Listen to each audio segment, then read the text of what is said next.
Welcome to another panel of SETA Foundation. Today, we are a bit tense in terms of identifying the agenda of the day because there are a lot ongoing right now. On the other hand, there is one significant event, development, or a conflict at the up north of Turkey. It's Ukraine-Russia war, and this is the second anniversary. So that's why we decided to hold a panel, invite experts, and discuss exactly what's going on, the projections of both parties, and maybe a bit on the projections for future. In this sense, we have invited three distinguished speakers. The first one is Oubai Shahbandar from Theater World. He is the defense correspondent, and he worked for Pentagon as an analyst for 8 years, and also he's an Syrian American dedicated to the affairs in the Middle East and also the other military developments in the region. Thank you, Oubai, for honoring us. Our second speaker is Professor Oktay Tanrısever. Well, he was my professor during my master's and PhD degrees, so it's an honor for me to host him here today. He graduated from the Middle Eastern Technical University, both undergraduate and master's degree, and then had PhD in University College of London, and mainly focuses on East Europe, Caucasus, and Russia. And actually, I had received Russia class from Professor Oktay. And third, thank you, Professor, you honored us. And third, we have Filiz, Tutku, Aydın, Bezikoğlu. Well, he graduated from Bilkent University, and then had his career in Toronto University's Political Sciences Department. And she dedicated her studies mainly on Crimean Tatars, and also Ukraine. And he had field research in Ukraine. And now she's teaching in Ankara Social Sciences University. So three distinguished experts, and we have a wide range of topics to be discussed today. We know that this is the second anniversary. Mainly, we rely on periods or significant events to identify the phases of an event. And today, this is the second year, so we rely on a period. And if you check the latest 2 years, there was an aggression, and then there were ups and downs in terms of the sustainability of the conflict. We have a Russia with depth. We have Ukraine dependent on the aid of the other countries, mainly Europe and the United States. On the other hand, the next year will be really hot because we are expecting offensives from both parties. And we have to understand exactly what the current picture is in terms of military. We have to understand the political dimension of both parties, either inside the country or outside. And then I want to give floor first to Oubai. How do you see the picture in Ukraine, especially in terms of military? Because military engagement will be determinant to project exactly what would happen last year in the frame of politics. The floor is yours. Yeah, absolutely. Look, it is a strategic stalemate. I had the opportunity to spend about a month in Ukraine last year, exactly at this time, on the first year anniversary. And who would have thought that we're now looking at the second year anniversary of the largest war that the European continent has seen since the Second World War. Look, logistics wins wars. And here is where Russia has closed the gap, despite the fact that Ukraine had billions of dollars of both American and European military aid coming in. Russia has adapted. So on the ground, it is a question of three main factors that I'm looking at. Who can produce the most artillery shells? Who can produce the most FPV drones, those first-person drones? And who can dominate the reconnaissance in the sky? It's that ISR capability that is proving to be such a game changer, the intelligence, surveillance, and reconnaissance from the air. But we can talk about cruise missiles. We can talk about precision strike capabilities, the Storm Shadows or the American ATACMS, all you want. But if you can't produce enough 155 millimeter artillery shells for a prolonged ground war, you are going to lose the war. And this is where Ukraine is falling behind, because it does not have an indigenous production capability. It doesn't have an industrial base that can be ramped up to match what Russia is able to produce and what Russia is importing from North Korea and from Iran. Given the fact that Ukraine, for example, we just heard just a few weeks ago from their Minister of Defense saying that Ukraine is able to maybe fire around 30% of what the Russian artillery is able to fire on any given day, and that is having a major impact. Manpower, we have to talk about manpower. The Ukrainian troops on the ground, given much of the anecdotal evidence that we were hearing, and even what I heard when I went to the Donbass region last year, they are facing a critical inflection point. There is exhaustion, despite the fact that it is almost universal conscription. Ukraine is having a major problem, given that even though its casualties may be less than what Russia is facing, but those casualty numbers are having a major impact on Ukrainian society. So the Ukrainian military needs to be able to find a solution to this manpower problem. Because, for example, let's look at the Battle of Avdiivka. The Russians, since October, launched one human wave after another, hundreds of main battle tanks and infantry fighting vehicles, and perhaps thousands, nearly 10,000 casualties overall in just one unit, resulted in taking the city of Avdiivka. But Russia can absorb those type of casualties, and it's not going to impact social life in Moscow and St. Petersburg. Ukraine cannot absorb such casualties in the long run. If this war is to last another year, 2 years, 3 years, remember World War II, 6 years. Certainly not. It cannot absorb another Bakhmut, another Avdiivka in terms of casualty numbers. So what we have to look at here is the industrial power base of Ukraine, its manpower capability, and the ability of Ukraine to develop a long-term indigenous defense industry capability to make up for those massive shortfalls of artillery and other munitions and the FPV drones and the reconnaissance drones. And that, frankly, is going to be difficult for Ukraine because, for example, the European Union had promised over 1 million artillery shells to Ukraine by March. That probably is not going to happen. Germany's military defense industry is not on a war footing.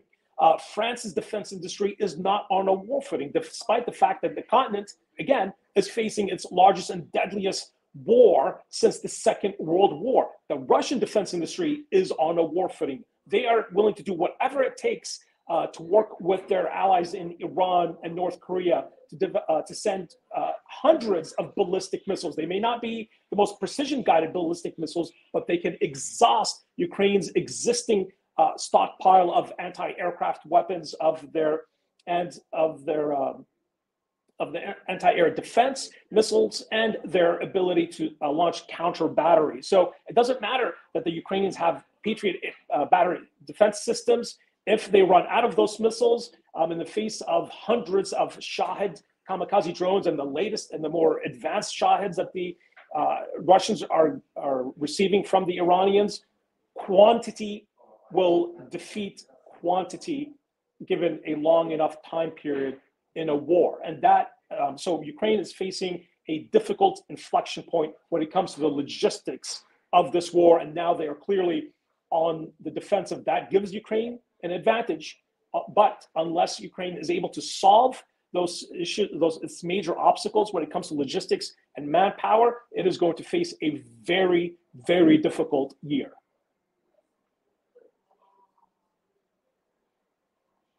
I have a military background. I'm a retired colonel from the army, so I think I have the right to say something. I totally agree with you in terms of logistics, in terms of the current tempo of the operation. But on the other hand, fight, war, conflict, whatever you call, it's something as saturation of many dynamics. And I believe that there is a lot should be concerned in here. For instance, logistics in the frame of numbers is one input, though.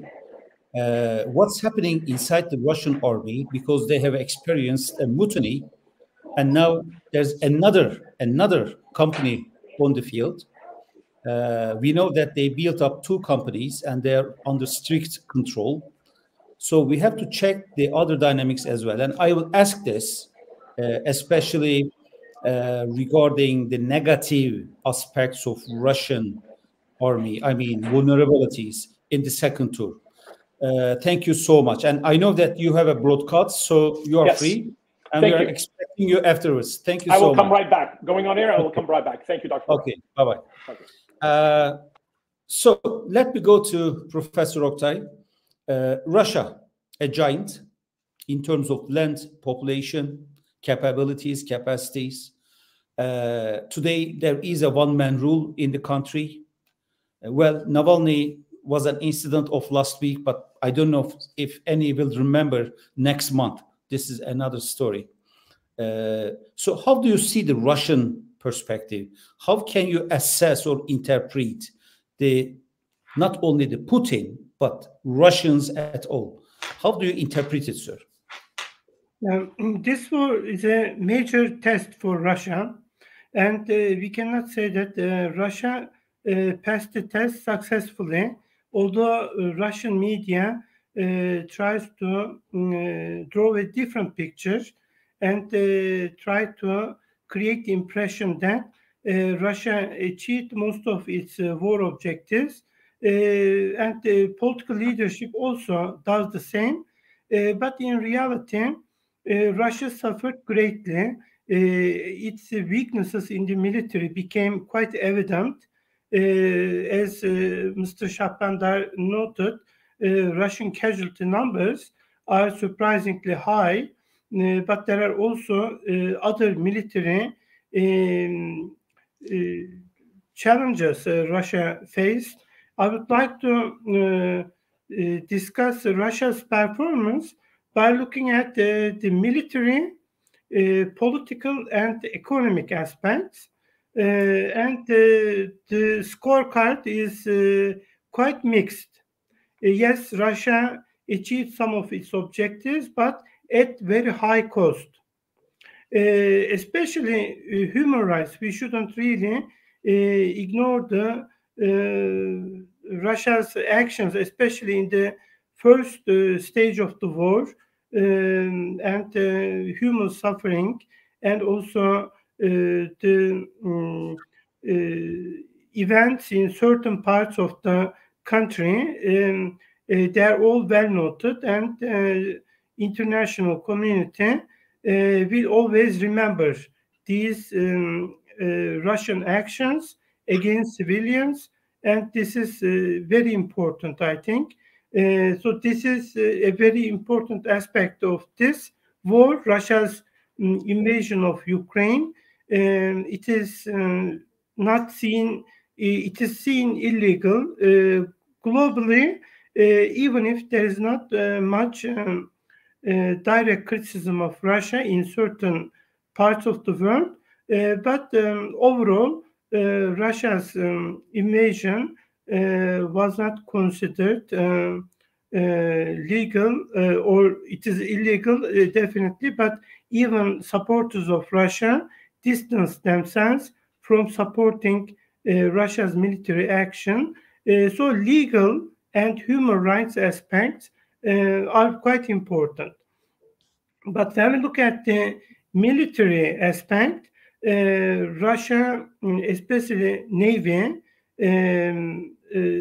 had significant losses.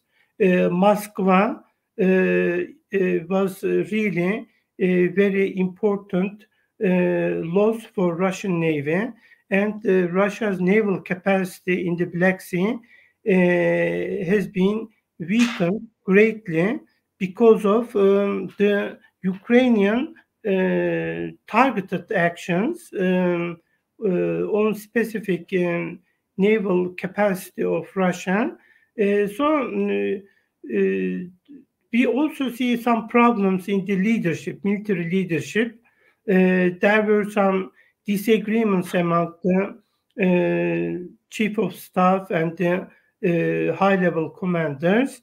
And also Wagner event will also be remembered. I don't think that Prigozhin affair will be forgotten. It is one of the key events in Russian military history, and the Russians learned the problems associated with using these companies. Wagner posed maybe one of the biggest challenge to Russia's military leadership, and Prigozhin's tragic end. I mean, this was also quite a suspicious event. All of these things, I think, undermined the Russian military leadership and tensions inside the Siloviki circles. Who is supporting whom, for what? Do they have any political agenda behind? We don't know all this, but we see that Russian military leadership was quite confused about the military strategy. Of course, Russia controlled most of Donbas region and also the territories between Crimea and Donbas. So these Russians claim that this is their primary objective, and they achieved most of the military objectives, and this is the time for negotiations. This is what they say. But we need to really see these things from a broader perspective, whether Ukrainians are ready to accept this, and what will happen next year or year after that. We don't know all this. A lot depends on US elections. So if Republicans or Democrats, I mean, what kind of war strategy for the long-term vision for the Ukraine-Russia war will be quite influenced by this election results. So both Russians and Ukrainians are quite concerned about these, or interested in the results of the upcoming elections. So we could see the longer picture better, or longer term better, if we see, when we see the election results. But until that time, Russia seems to be consolidating its gains, military gains, and it is able to sell this to domestic political consumption. So Putin seems to be strengthened, but this is not really the type of strength that we are accustomed in democratic countries, but different type of strength, which is fragile, but still he is the man running the show in Russia, and he's likely to continue the war effort as he considers. When we look at the political aspect of the war, I think opposition in Russia proved to be quite weak. Navalny affair is important, but Navalny is a popular figure. I mean, he was very popular in the eyes of the Russian intelligentsia and the urban youth, but overall his influence was limited even before the war. But whether his death would have any political effect, we don't know that.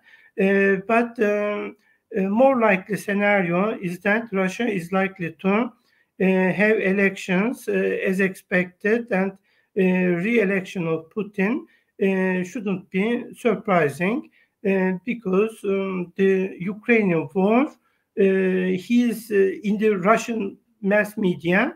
Putin is presenting himself as a strong man, achieving objectives by using power in a rational way. So this is the discourse or propaganda which is shared by the majority of the public opinion. But when it comes to the economic aspect, Russia might have difficulties in the long run.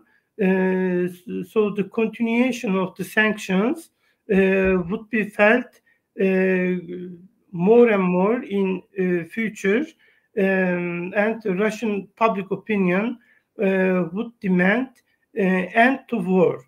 So being aware of these limitations, Vladimir Putin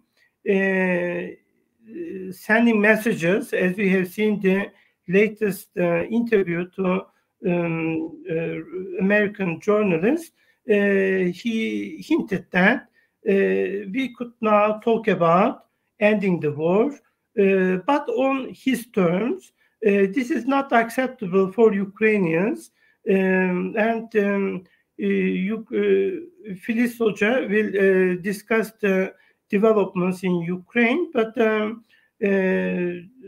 I think Russians should be aware of the fact that neither Ukrainian public opinion nor international community may not accept the conditions set by Russia.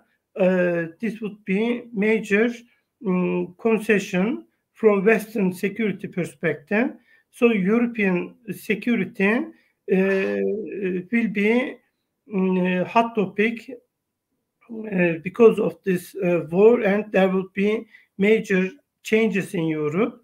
And Russia's, to conclude, Russia's main loss in this war, I think it's maybe exclusion from the European political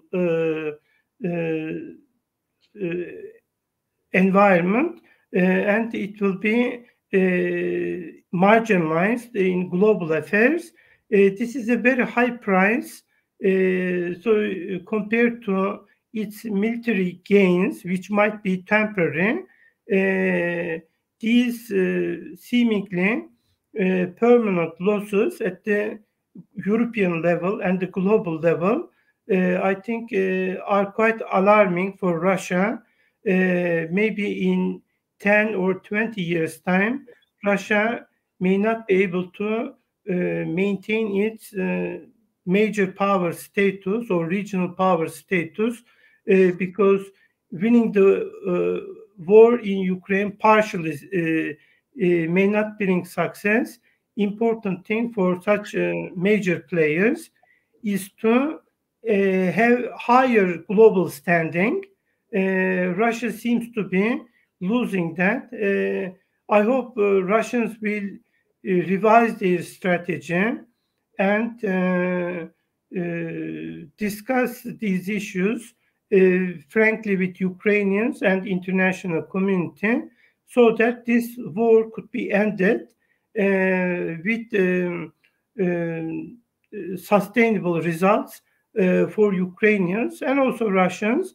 Peace should prevail in this region. Thank you. Thank you, Professor. So if you go to the term resilience, especially regarding Russia, well, there are a lot, again, to be investigated. On the other hand, the attitude of Russian public right now is a question mark in my mind. Now, Russians are showing nuclear capacities and also strategic assets for the sake of continuing war, and also energy and political polarization, especially to urge the West that this war must be on the Russian gaining. But on the other hand, we have to discuss the ultimate aim of Russians. If it's about the Donbas region, including Crimea, if it's about the overall Ukraine or expanding the Russian, quotation empire to the other regions. So my second question will be, what is the ultimate aim of Russians? Okay, thank you so much. So Filiz Hocam, let's go to Ukraine.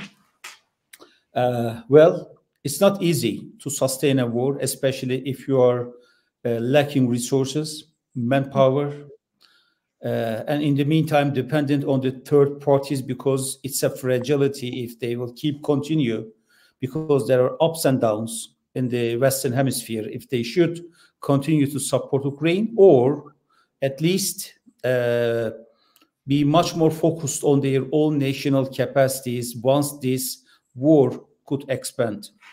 In this sense, my question to you is about the situation in Ukraine and also an affiliation to Western stance towards the war. How do you assess this? How do you take this?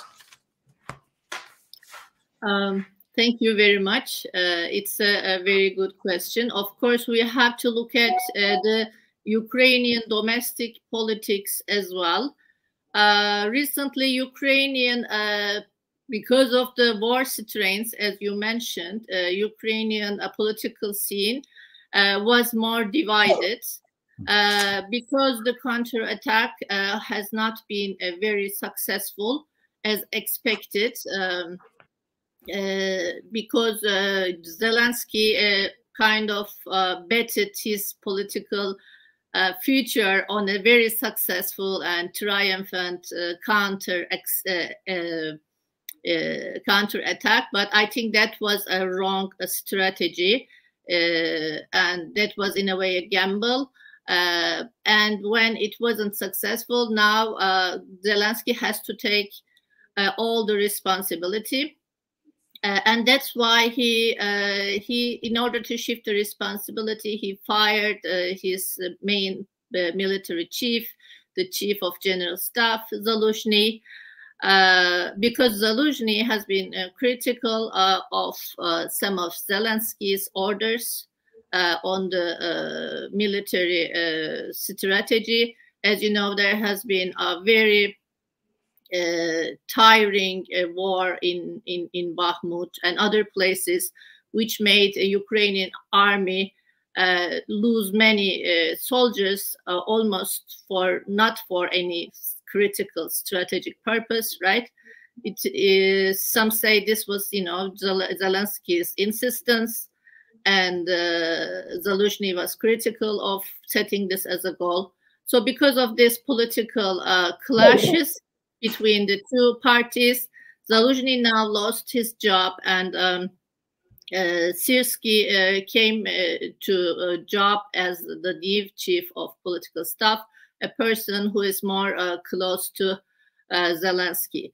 But this can happen even during World War II. Many military generals has been changed by the, in the Allied armies as well. So it could be in a way positive in the sense that Zelensky wants to consolidate, his power when he has this important task in front of him, right, to waging a war to, largest country in the world. And even though Ukrainian army has a lot of difficulties, we shouldn't forget that in the beginning of the war, we weren't even expecting this, right? We were just expecting that Russia will invade the whole country and Ukrainians would do a guerrilla fight, right, against Russia. And now, where are we, right?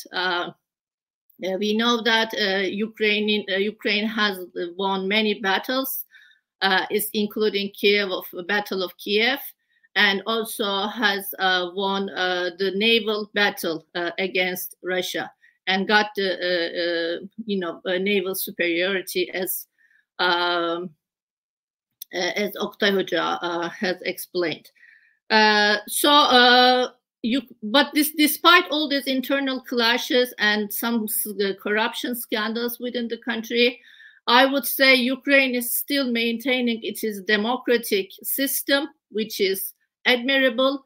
And one reason for this is Ukraine wants to quicken its access to European Union, accession to European Union, as well as NATO. For that, Ukrainian corruption agencies are working so vigilantly, and they are discovering new points of corruption and trying to clean up the state bureaucracy, which is difficult because, as you know, in the Soviet states, corruption is so inherent. It's even in the Soviet political culture, right? It's based on corruption so much. But Ukraine has taken important steps in this aspect. And I think you also mentioned European Union and US. And European Union has also taken significant steps for enlarging. And this is a big change because, as you know, as we know about Turkey, all Turkish citizens, around 2010s, right, Europe decided that it's not going to enlarge anymore. So we need a new political shift here. Europe decided to become a geopolitical power by enlarging through the mechanism of enlargement. And one of the countries is, of course, Ukraine. In this new defensive strategy of European Union, as well as Georgia and Moldova are also among the talks, and even the Balkan countries. So apart from enlargement, European Union is also proclaimed a new package of sanctions, 13th package against Russia. This package came before the Navalny's death. But also Navalny's death has kind of strengthened the European rhetoric against Russia and criticism of the level of authoritarianism in Russia. And in addition, just a side addition to Oktay's points, I think Putin is not a strong at a strong point right now because he, like his main opposition leader was killed in prison. I mean, how would a strong leader, why would a strong leader would allow that? I mean, why would he be threatened with such an opposition leader? As you know, many experts point that it's most probable that, you know, Russian government has killed Navalny, although we don't have proof, of course, but it cannot be, it will be a huge coincidence if 3 of opposition leaders, Boris Nemtsov, Prigozhin, and Navalny, go, you know, they suddenly die. I mean, how can this happen, right? This is just against you know, rules of, I think, probability. Yeah, European Union has been very critical about the level of, you know, human rights issues, especially the happenings in Bucha, right? These all strengthened Europe's opposition to Russia's war, but most importantly, different than United States, right? Geographically, Europe is more threatened with Russia's advance, especially Eastern European countries. And, you know, Poland has a very, very strong army right now, and all other Baltic and Eastern European countries are strengthening their capabilities, as well as Germany. Germany has also been very threatened and increasing its defense spending. That's why Europe is seeing, unlike United States, it as a major security threat, right? And that's why they think that Ukrainian issue is their issue. So that's why we see they have also proclaimed the new aid package.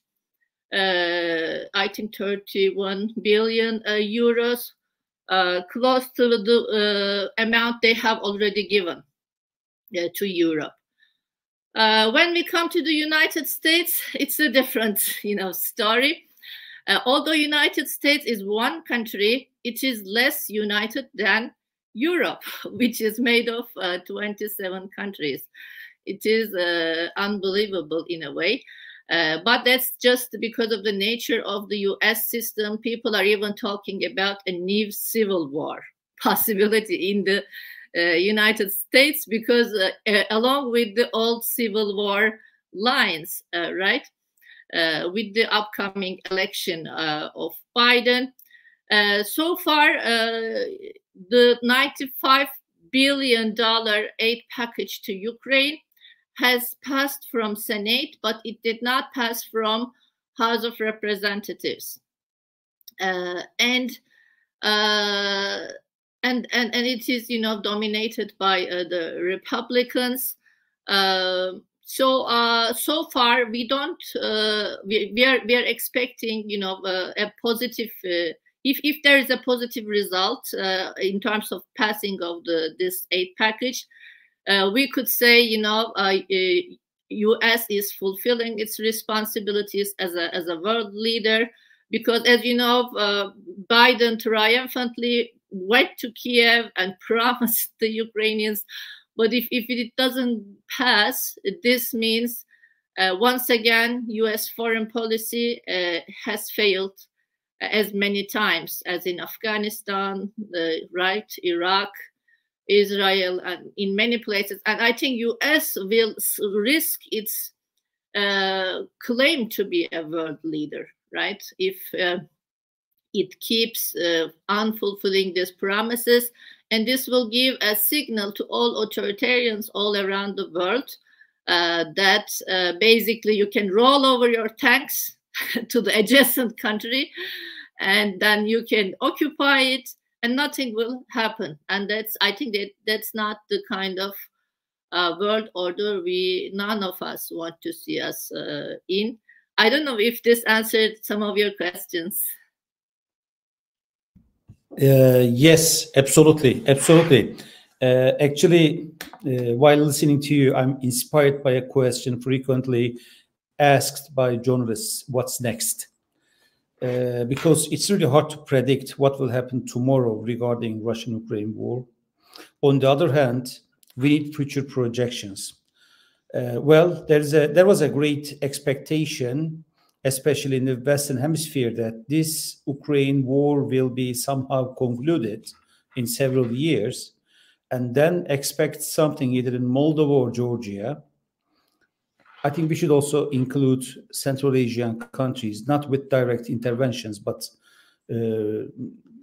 you know, Putin is really committed to preserve the rights of Russian minorities. On the other hand, today, what I observe from the war proceeding: bide our time, play for time, especially for Russians. And also there are other emerging conflicts on the globe that the countries providing support to Ukraine are really sensitive in terms of prioritizing their threat perceptions. So the impact of the other conflicts then is an input. So my second question in the second tour is about your projection. I mean, what do you expect? Because once these different dynamics are taken into consideration,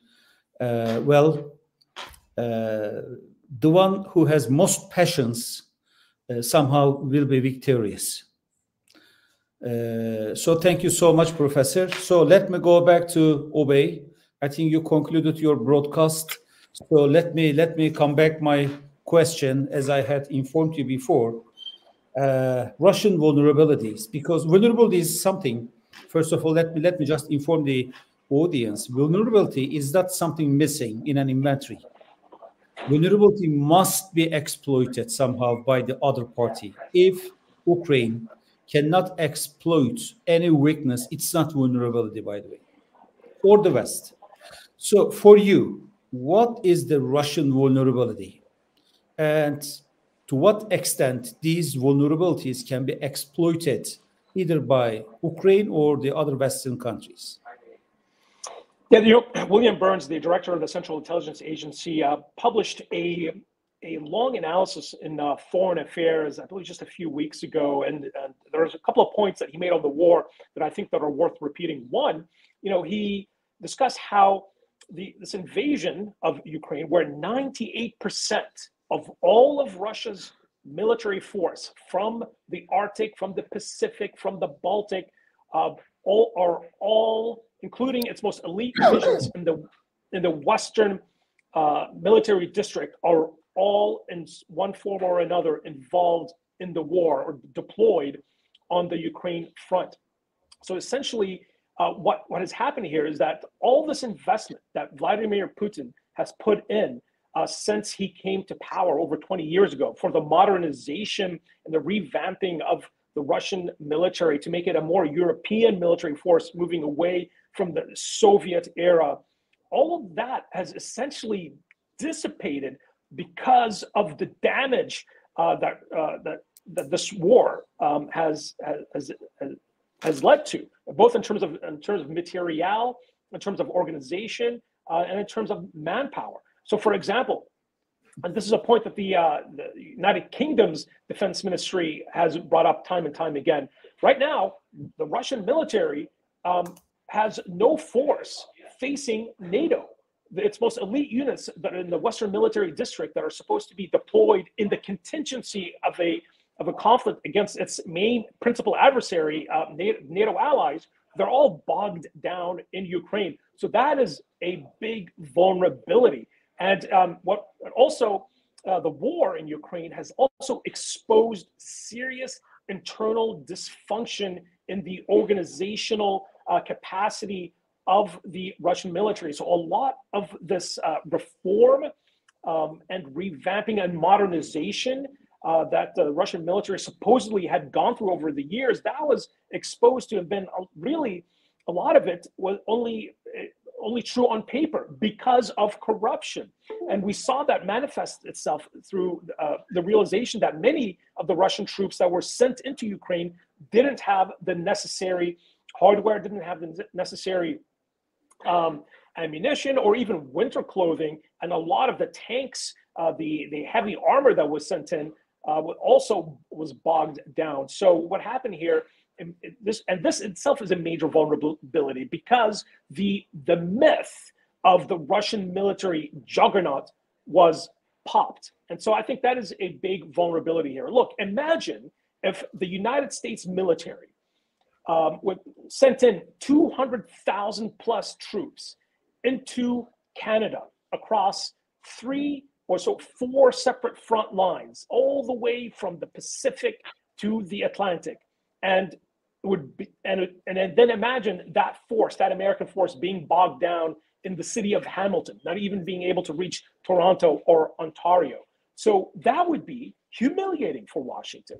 And so, although Moscow likes to spin that it is winning this war, the fact that it has not won this war 2 years in, despite the major advantage on paper that it had over Ukraine, I think is a major vulnerability for the Russians. Now, exactly as your point, at the end of the day, what matters though is the ground that you hold, and so nothing else. At the end of the day, that's what determines who is the victor and who is the loser on the battlefield. So, if Europe, the European Union, and its largest economy, Germany, for example, and France and the United Kingdom, if they do not have the political will to invest in their military industry capacity and their ammunition production, and to send enough of those the basics, including those 155 millimeter shells to Ukraine, they will not be able to all of that previous failures of the Russian military on the battlefield would be for naught, because the Russians can absorb a significant amount of casualties, a number of casualties that the Ukrainians over the long term cannot absorb. So even though the Russians lost thousands of infantry fighting vehicles and main battle tanks, if they are able to gain the upper hand on the battlefield, if they're able to occupy more of Ukrainian territory in the end, it would be very difficult to push the Russians from reinforced positions that they are holding. Remember, the Ukrainian counteroffensive last year succeeded in pushing the Russians mostly out of Kharkiv province, but the Russians are now attempting to regain those losses, and particularly in the city of Kupiansk. So that is exactly your point, Dr. Murat. If there is not a committed European desire to be on a war footing, the way that Vladimir Putin has put the Russian economy on a war footing, all these vulnerabilities that have been exposed in the inherent organizational structure of the Russian military and all the casualties that they have taken over time, none of that will matter. Okay. Yeah, I mean, a military-based assessment, you are totally correct, but I think we should also review the other fields as well, like Europe is in search of energy resources alternative to Russia. There is a great barrier to stop Russian exports, other commodities, let me say, not energy. And in the meantime, I'm a bit concerned about the long-term psychological impact of this war in the minds of the other publics, not only in Europe, by the way. So there is a damage in Russian image. So it's not the strength of power that could mend it. So that's the reality. And it's another huge discussion, I believe. Thank you so much, Oubai. So let me go to Professor Oktay. I asked you the ultimate aim of Russians, because in order to generate any projection, we have to be aware of their ultimate aims. Actually, I have three parameters to assess such sort of questions. The first one is the ultimate aim, and the second one is what sort of assets they have, and finally, how. I mean, methodology that they can use or exploit the assets for the achievement of ultimate aim. So, in your opinion, what does Russians want to achieve at the end of the day? I think Russia's objective changes. They change over time, depending on the course of war, because war is a very dynamic process. You may start war with different objectives, but current conditions may dictate new objectives.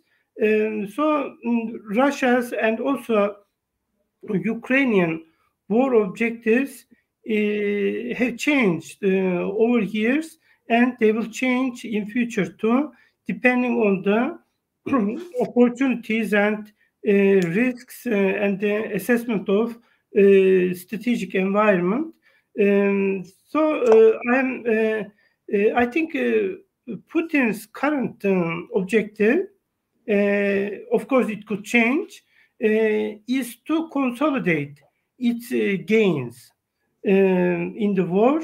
That's why he has been offering Western countries, especially United States, to end supporting Ukraine, especially Putin talks to Republicans, assuming that the Republicans could be more open to the idea of redefining the agenda in Europe. So Russians are more interested in the revival of great power politics and marginalization of Europe in that context. So Putin is quite hopeful about that possibility. But this might be wishful thinking because for Putin's side, because the war created lots of problems. It is not just strategy. It's not just great power politics. As you also mentioned, major European societies now were exposed to the consequences of war because of migration. There are Ukrainian migrants in Poland, in other European countries, and some of the European countries became highly mobilized. So ending the war is a very difficult thing. I mean, you can start war easily, but ending the war, achieving such objectives may prove to be more difficult. So I think main difficulty for Putin's agenda is that, of course, Putin seeks to consolidate its gains, but it is not up to him. It is up to other actors, above all Ukrainians. I think the willingness of Ukrainians to resist Russian occupation, invasion, is getting higher. So Ukrainian national identity, social processes among Ukrainians, it is very important. It's not just great power politics. So Ukrainian people, Ukrainian national identity, I think this is the weakest aspect of Russian policy. So Russia antagonized Ukrainians. This undermines its strategy, because at the end of the day, he needs to shake hands with Ukrainians. So by shaking hands with other actors will not really bring that result. So Putin or Russia, the Russian military leadership they need to revise the policy and respect Ukrainian territorial integrity and national sovereignty. This is quite important, not for Ukraine, but also for other neighbors of Russia. Kazakhs, Uzbeks, they are all concerned with the Russian behavior. So Russia should have the reputation of respecting territorial integrity and national sovereignty of its neighbors. So this is very important. But beyond that, European politics is also very important. Europeans may continue the war because they think that their security is at risk because of the Russian invasion. So when you look at the German defense program, Germany will increase its war readiness in 5 years' time, but other countries, NATO countries, will also strengthen their resilience. The memberships of Finland and Sweden in NATO and greater cooperation with other countries like Austria, Switzerland, which are not members, but they cooperate with this broader European security architecture. I think the increasing cooperation among Western world against this kind of aggression, Russian aggression, I think is the main challenge for Putin's Russia. Even if Trump wins the elections, it will not be, Putin cannot really consolidate its position. Long war is a nightmare for Russia, economically, strategically, and also politically. It is just the second year. It turned to be very costly for Ukraine, very costly to Ukraine, European countries, and also other countries around Russia. But Russia also had significant costs. It has been continuing the war, but I think it's too much dependence on Iran, North Korea for ammunition and other military equipment proved to be the major weakness of Russia. How come so-called great powers be dependent on supplies from such countries? So this undermined Russia's credibility in the eyes of the world. So I think in the long run, I would like to conclude with this. Russia's main challenge is not the course of war in Ukraine. Its main challenge is to maintain its status as regional power. If war continues, if Russia fails to come up with a sustainable solution, acceptable solution to Ukrainians, Russia's neighbors, and the world in general, then this reputation, the regional power reputation, will be undermined, and the Russians should be concerned about that too. Okay. Thank you so much, Professor. Now let's go, Filiz Hoca. What's next? That was the question. I know it's a very tough question, and academicians does not like this question. This is a fact. I know it, but we have to at least start a discussion on what options are on table and their probabilities, so we can be prepared, or we can guide the publics. So what's next? Well, it all depends on how actors will act, right? So, like an easy answer to that. So, as I said before, we are. The future will change according to how the U.S. will act, whether they will continue supporting Ukraine. The future will change according to whether European Union will maintain its unity. And as I would agree with Mr. Shahbandar, and came to the realization that they are actually at war with Russia, and so they have to also ramp up their war kind of economy. They should invest in more kind of industrial production of ammunition.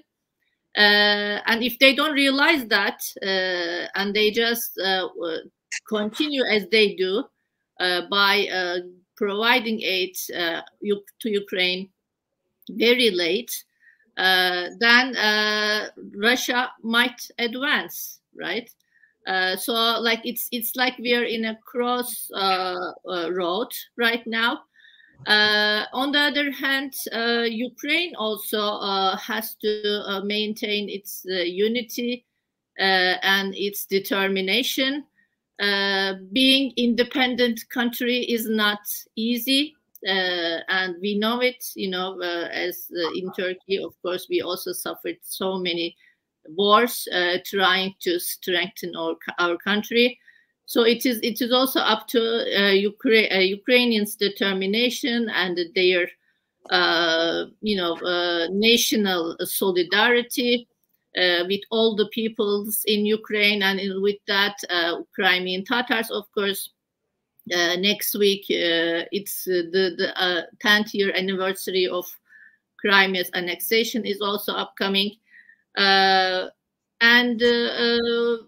also it depends on, in a way, Russia, and as we outlined here, Russia right now is using its, in a way, last bullets. It turned its whole economy into a Soviet-style military economy. So Russia is basically fighting with World War II tactics, because I think they're thinking we won World War II by doing that. So let's do that again. Let's throw people as if they're free, right, to the trenches, without providing them any kind of clothing, or without being careful not to spare their lives. And let's turn whole economy into a war economy, and then we will win the war, and then we will think about it rest. But can a country just work on? I mean, how long can a country sustain with the war economy? That's the kind of main question. So at the end of the day, this becomes into a waiting game, and whoever can hold on for longer, I think, will win. And I think that's kind of my last comment on it. Thank you, Professor. Just to conclude the panel, I have to delineate one figure. Well, the estimated Russian loss in the war is like more than 450,000 people. It was 300 plus, but now we circulate 400, the numbers starting with 400,000. And it has been 2 years. And if you compare this number with the other conflicts, it's really high in terms of human loss. And think that the Russian population is like 145 million people. So if this casualty level increases in the coming year, like 600,000 to 700,000, well, it does have a meaning. And if you combine the losses of Ukrainians with Russians, which will surpass 1 million, well, the First World War, it was like 30 million, a world-scale global war. And think that a war in 2 years will be at the level of 1 million. Well, it's really many. It's really more than our absorption capacity. On the other hand, there's another fact. I believe that this war continues as far as both parties does have a hope to win it. Why? If Ukraine expects Western support, they will keep continue. If Russia perceives that they can transfer their capacities to the front lines and there will be no other engagement from the other parties, they will keep continue.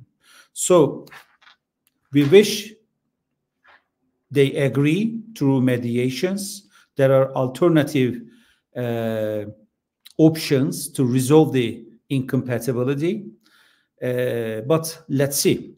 Thank you so much, especially for your time, because it has been 1 hour and 5 minutes.